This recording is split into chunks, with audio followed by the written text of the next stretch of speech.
उत्तर महाराष्ट्र, मराठवाडा आणि विदर्भातही आणि महाराष्ट्राच्या इतरही जिल्ह्यामध्ये अवकाळी पाऊस मोठ्या प्रमाणावर झाला आहे.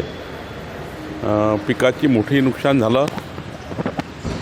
संपूर्ण सर्वेक्षण करण्याचे आदेश माननीय मुख्यमंत्र्यांनी दिले आहे.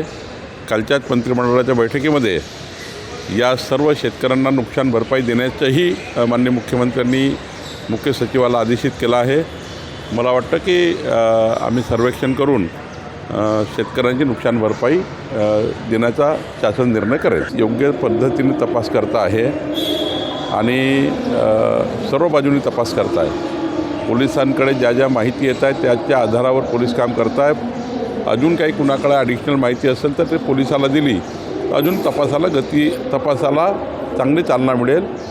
खरं तर पोलिसांच्या संपूर्ण चौकशीचा खऱ्या अर्थाने जो एक त्या ठिकाणी चौकशी सुरू झाली आहे ती अत्यंत चांगल्या पद्धतीने सुरू आहे आणि महाराष्ट्र सरकारच्या माध्यमातून या चौकशीची जी काही भूमिका आहे ती अत्यंत प्रामाणिकपणे आहे आणि माननीय मुख्यमंत्र्यांनी स्वतः खराच प्रकरणामध्ये कुठल्याही पद्धतीने या ठिकाणी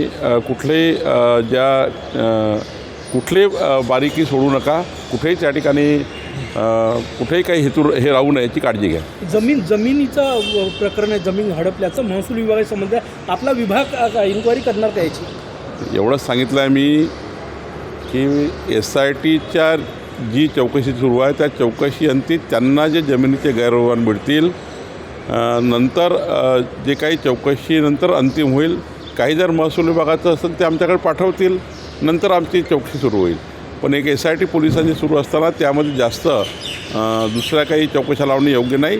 SITच्या ज्या काही रिपोर्ट येईल त्या आधारावर आम्ही काम करू. अपात्र लाडक्या बहिणींसाठी सरकारचे 21,000 कोटी पाण्यात गेलेले आहे. ज्या अपात्रच होत्या त्यांनाही पैसे देण्यात आले.